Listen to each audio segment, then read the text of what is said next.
दोस्तों, माँ दुर्गा को शक्ति की देवी माना जाता है। नवरात्रि के 9 दिनों में देवी शक्ति के 9 अलग अलग रूपों की आराधना की जाती है। दोस्तों, देखा जाए तो एक साल में 5 बार नवरात्र आते हैं, जिसमें चैत्र और अश्विन यानी शारदीय नवरात्रि को ही मुख्य माना गया है।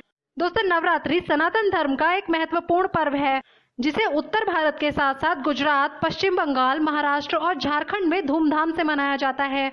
नमस्कार दोस्तों, स्वागत है आपका इंडियन संस्कृति ज्ञान में। तो चलिए सबसे पहले माँ दुर्गा के 9 रूपों के बारे में जानते हैं। माँ दुर्गा के 9 रूपों में सबसे पहला स्वरूप शैलपुत्री नाम से विख्यात है। कहा जाता है कि पर्वतराज हिमालय के घर पर पुत्री रूप में उत्पन्न होने के कारण इनका नाम शैलपुत्री पड़ा। नवरात्रि के दूसरे दिन माँ के दूसरे स्वरूप ब्रह्मचारिणी की पूजा अर्चना की जाती है। दोस्तों, आगे बढ़ने से पहले आप सभी से एक छोटी सी रिक्वेस्ट है। अगर आपको हमारे द्वारा दी गई जानकारी पसंद आ रही हो तो हमारे चैनल को सब्सक्राइब जरूर कर लीजिएगा, ताकि आगे भी आपको इसी तरह की हिंदू धर्म व हिंदू धर्म से जुड़ी जानकारी मिलती रहे। तो चलिए आगे बढ़ते हैं। दुर्गा जी का तीसरा स्वरूप माँ चंद्रघंटा का है। दोस्तों, तीसरे दिन की पूजा का अत्यधिक महत्व माना जाता है। पूजन के चौथे दिन कूष्मांडा देवी के स्वरूप की उपासना की जाती है। वहीं 5वां दिन स्कंद माता की उपासना का दिन होता है। स्कंद माता अपने भक्तों की सभी इच्छाओं की पूर्ति करती हैं। दुर्गा जी के छठे स्वरूप का नाम कात्यायनी और 7वें स्वरूप का नाम कालरात्रि है। दोस्तों, मान्यता है कि 7वें दिन माँ कालरात्रि की पूजा करने से ब्रह्मांड की समस्त सिद्धियों का द्वार खुलने लगता है। दुर्गा जी के 8वें स्वरूप का नाम महागौरी है। यह मनवांछित फलदायिनी है। दोस्तों, दुर्गा जी के 9वें स्वरूप का नाम सिद्धिदात्री है। आप इनके नाम से भी समझ सकते हैं कि ये सभी प्रकार की सिद्धियों को देने वाली हैं। दोस्तों, देखा जाए तो सांस्कृतिक परंपरा के अनुसार नवरात्रि में देवी शक्ति माँ दुर्गा के भक्त उनके 9 स्वरूपों की बड़े विधि विधान के साथ पूजा करते हैं और नवरात्र के समय घरों में कलश स्थापित कर दुर्गा जी की सप्तशती का पाठ शुरू किया जाता है। नवरात्रि के दौरान देश भर में कई शक्तिपीठों पर मेले भी लगते हैं। इसके अलावा मंदिरों में जागरण और माँ दुर्गा के विभिन्न स्वरूपों की झांकियां बनाई जाती हैं।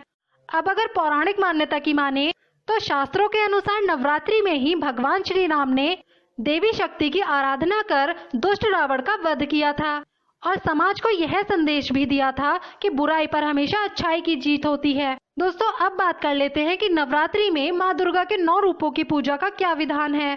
नवरात्रि के पहले दिन माँ शैलपुत्री की पूजा होती है।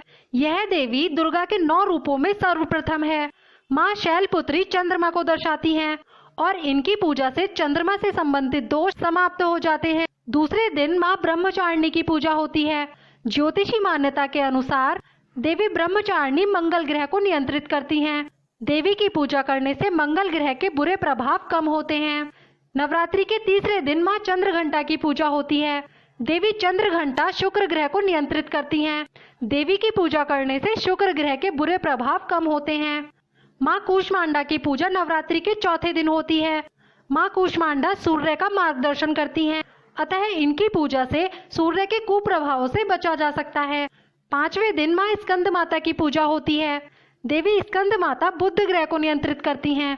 देवी की पूजा से बुध ग्रह के बुरे प्रभाव कम होते हैं। नवरात्रि के छठे दिन माँ कात्यायनी की पूजा होती है। देवी कात्यायनी बृहस्पति ग्रह को नियंत्रित करती हैं। देवी की पूजा से बृहस्पति के बुरे प्रभाव कम होते हैं। माँ कालरात्रि की पूजा नवरात्रि के 7वें दिन की जाती है। देवी कालरात्रि शनि ग्रह को नियंत्रित करती हैं।